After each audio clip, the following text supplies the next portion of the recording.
Spider-Man 3 will be forever remembered as an example of a movie where too much studio interference really does ruin a movie and a franchise.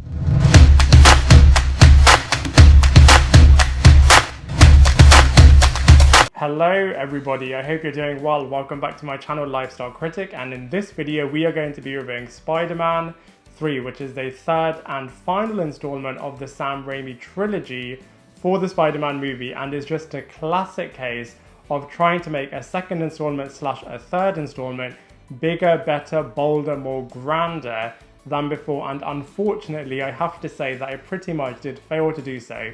I mean, the first half of this movie was really great, but the second half was a little bit of a hot mess. I mean, they tried to squeeze in far too many villains, rivalries, relationships, emotions, and unforgivably they rushed Venom completely. Like I said, there are some great moments in this movie, and I really did like the ego and the forgiveness arc that they gave the Spider-Man character, and there are some hilarious memes out there for this movie, but overall it was just a bit of a mess, and I'm going to be breaking it all down for you in this movie review. So the storyline for Spider-Man 3 at first starts off pretty well actually, as it shows the Mary Jane character initially is having a very successful Broadway career, and they are setting the rivalry up for Harry Osborn, Peter Parker, and the Mary Jane character. And then speaking of which, we then have the brilliant sequence of Harry Osborn as the new Green Goblin fighting it out with Peter Parker as Spider-Man. I feel like they could have expanded that sequence a little bit more, but it was a really good one. We then see Mary Jane's career beginning to take a bit of a downward turn as she gets fired from her job, but she doesn't feel comfortable enough to go to Peter Parker to tell him what's happened, and instead she goes to Harry Osborn, which, like I said, is continuing the rivalry between the core trio. And then we add Gwen Stacy into that, turning the love triangle into a bit of a love square.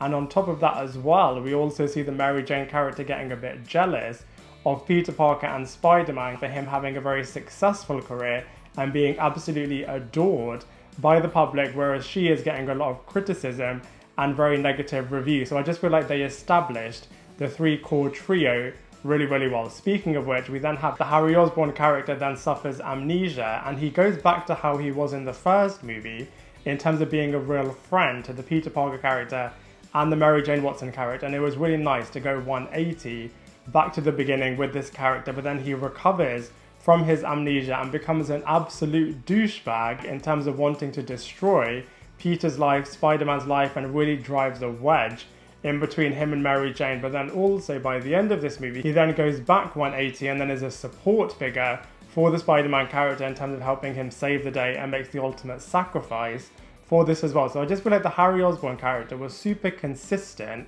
across all three of the movies and was brilliantly portrayed by James Franco. Next up, they were changing the events that we thought we knew was true about the tragic events surrounding Uncle Ben's unfortunate death by inserting a new character and a new villain, Flint Marco, into that storyline, which really resurfaced Peter's guilt and allowed them to go on a really interesting forgiveness arc, both towards himself as well as the Flint Marco character, who was revealed to be the true killer, towards Uncle Ben. Now, all of those aspects of the storyline are really good. However, when it comes to the symbiote, I just feel like they rushed this and just forced this aspect into the movie. The reason that the first two Spider-Man movies were so successful is because they were just focusing on one or two storylines and were just able to really go big with them and make them really monumental, whereas I think in this storyline they just squeezed in too much stuff. And I feel like the Venom standalone movie has really demonstrated that if you're going to do Venom and you're going to do Spider-Man, then just focus on those characters. And I just feel like the symbiote aspects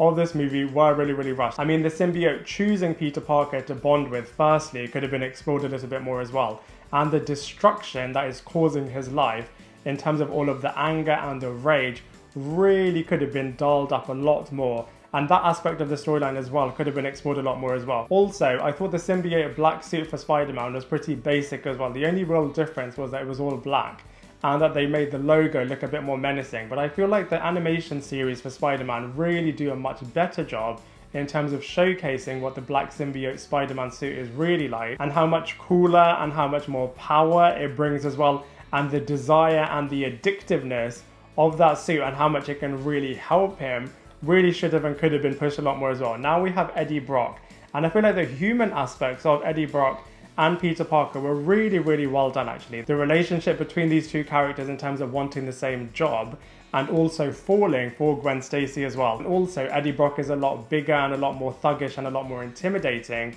to the Peter Parker character, and I feel like those aspects were really, really good. And I feel like Topher Grace was a great casting choice for Eddie Brock. I mean, Tom Hardy is brilliant as well, of course, but I feel like Topher Grace really bounced off really well with Tobey Maguire in that role, but I just feel like him as Venom was just super rushed. They didn't even call him Venom in the entire storyline, which is pretty disappointing, but all in all, from a storyline point of view, I feel like it's really mixed in Spider-Man 3.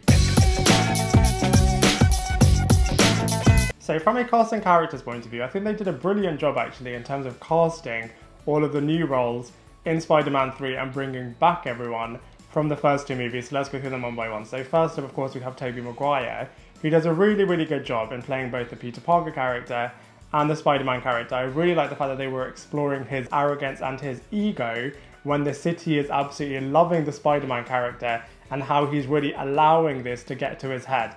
And this then gets amplified even further when the symbiote bonds with him. So I thought that aspect is really, really good. Sure, they could have pushed it a lot more, but I really, really did like what they did.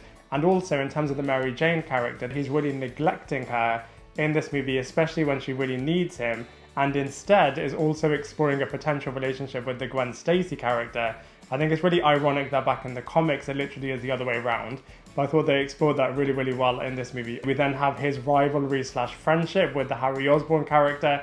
Definitely frenemies in this movie, especially when he bonds with the symbiote. And I really like the fact that they were harking back to the first movie in terms of both of these characters' relationship. We also have the rivalry with Eddie Brock thrown in there as well in terms of both of these characters wanting the same job and having the same career goals, and all of the relationship aspects, as well as all of the Venom and Peter Parker and Spider-Man storylines, them being explored as well. And then on top of that as well, we also have his forgiveness and his revenge arc with the Flint Marco character and the Sandman character. So Tobey Maguire really does so much in this movie as both Peter Parker and Sandman. Next up we have Kirsten Dunst playing the Mary Jane Watson character, and I actually think this is definitely the best we've seen the Mary Jane character out of all three of the movies, as at first she has her dream job, but then that very quickly gets snatched away from her and she gets a lot of bad reviews and she's not having the Peter Parker character there to support her.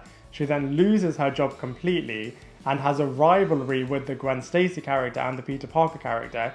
And like I said before, this then gets expanded into a love square and gets really complicated when Harry Osborn joins the mix and forces the Mary Jane character to split up with Peter Parker. And then as well on top of that, she becomes a pawn by the Venom character. So this character, poor Mary Jane, has literally been a victim by Norman Osborn's Green Goblin, by Doc Ock, and now by Venom. So this character literally has been hanging for her life across all of the three movies. Next up we have James Franco, who, like I said before, did a brilliant job as the Harry Osborn character and was really consistent across all three of the Spider-Man movies. And I just really like the fact that this character is still so full of rage and really does attack Peter's heart, just like his father Norman Osborn did, and then attacks him in a brilliant way in battle as well. Like I said before, I do feel like they could have expanded upon this so much more if they had just removed the Venom character completely. They really could have delved a lot deeper into the new Green Goblin character, into Harry Osborn a lot more, and into Sandman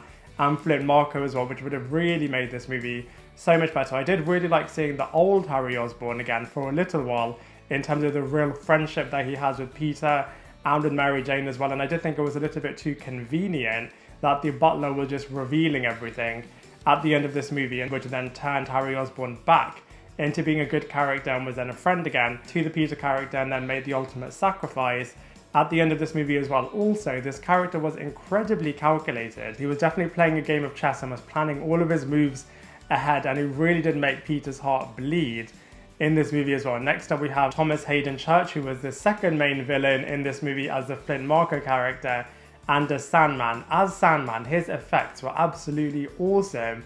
This movie was filmed quite a long time ago, and I feel like the Sandman effects still stand the test of time and they still look really impressive by today's standards as well. Also, you can see that this character is a villain with a heart, even though the way that he goes about things is definitely incorrect. You can see that his justification for it is he's trying to raise money for his sick daughter. So you can definitely see the emotional aspect towards this character. And like I said before as well, I also really like the fact that they changed the backstory of how this person was actually revealed to be the true killer of Uncle Ben, which then led to his forgiveness arc with the Spider-Man character. Next up we have Topher Grace, who was the third villain in this movie as the Eddie Brock character and the Venom character. Now I think Topher Grace was a brilliant choice for this character as he played the cocky and intimidating photographer and rival to Peter Parker really, really well. It's just really unfortunate that when he became the Venom character, the CGI really let him down, and the fact that they were just squeezing in far too much storyline in a very short runtime. And this character is so legendary. What they did to him at the end of this movie was just a bit of a joke as well. But you know, that being said, I'm really glad that this character was then reborn by Tom Hardy in his subsequent standalone movie. Next up we have Bryce Dallas Howard, who is playing the Gwen Stacy character, and I just feel like she played her completely wrong. She just made her far too sassy, a little bit too much like the Mary Jane Watson character. And I just feel like Emma Stone definitely played it in the right way in terms of her being a lot more level-headed, her being really intelligent and being on the same level as the Peter Parker character. Next up we have J.K. Simmons, who was absolutely brilliant again as the J. Jonah Jameson character. I really like the dynamic between J. Jonah, Eddie Brock and with Peter Parker, and of course all of the other members of the Daily Bugle as well. I really liked how Willem Dafoe was back as well as the evil voice of Norman Osborn, really pushing Harry Osborn into becoming a lot more of a destructive character. It was really great as well, and to see the cameo legend Bruce Campbell in this movie, as well as he had a different cameo in all three of the Spider-Man movies, and then in the fourth one he was going to be revealed as being Mysterio, which was absolutely brilliant. And then of course we had the Stan Lee cameo, which was absolutely extraordinary, as he really said his classic line of "Nuff said" as well, which was absolutely brilliant. And so from a cast and characters point of view, I actually think they did a really, really good job in Spider-Man 3. It's just unfortunate that the storyline really let them down. So from a visuals point of view, very similarly to the storyline, I feel like it's really mixed in this movie, as on the one hand, all of the swinging and the battle sequences with both New Green Goblin and with Sandman look super, super impressive. However, on the other hand, the symbiote just looks really, really weak, and I just feel like it's very CGI reliant, and they just didn't do it as well as they could have done. Like I keep saying, if they did it in a separate movie with Spider-Man and Venom being the core focus, I'm sure they would have done that a lot more better. But I just feel like the black suit, the symbiote, and Venom himself just wasn't that impressive in this movie. And so from a visuals point of view, I think this movie is really, really mixed. In terms of comparisons, the bar is set very, very, very high with all of the Spider-Man movies, and unfortunately, whilst there were some great moments in this movie, this is the weakest one out of all of the bunch. I feel like the first two Spider-Man trilogy movies from Sam Raimi are very, very strong, and the Amazing Spider-Man series I just think is absolutely extraordinary. I feel like it's so underrated. The darker, edgier, cooler tone by Andrew Garfield in those two movies are absolutely brilliant. I'm just so gutted that we didn't get a third Amazing Spider-Man movie, as that would have been absolutely brilliant. And then Tom Holland brings a brand new edge and dynamic, as well as having Spider-Man in the MCU is absolutely brilliant. And so unfortunately, I feel like Spider-Man 3 is the weakest of the bunch. So overall, with Spider-Man 3, I just feel really mixed with this movie. It was just really disjointed. The first two Spider-Man movies from Sam Raimi were really, really refined, really, really well crafted, whereas this movie just tried to squeeze in too many plots, too many rivalries, too many subplots. There are certain aspects that I did really like in terms of the ego really getting the better of the Spider-Man character, being really overwhelmed by all of the different villains, all of the different relationship aspects, the humanity in the different villainous characters, the forgiveness arc that Peter goes on in terms of forgiving himself, and the Flint Marco character, the rivalries with Harry Osborn and with Eddie Brock as well. In terms of the Venom character himself, this is such a formidable foe, both in terms of strength and because the symbiote originally bonded with Peter Parker and Spider-Man. He knows that character inside out and is immune to Peter's spider sense as well, and I just feel like they didn't really use that in as great of a way as they could have done. But you know, like I said earlier on, the first half of this movie is pretty solid. The second half, not as strong, but I just think it's really bittersweet that the final few moments of this movie see the Tobey Maguire character and the Kirsten Dunst characters dancing together, which I think is a bit of a poetic way to close the trilogy by Sam Raimi, which all in all is pretty legendary, which is why it's still so beloved today. But as far as the third movie goes, I have to give it a solid 5 out of 10. I'd love to hear what you think, so please let me know in the comment section below. Otherwise, I look forward to seeing you in my next video.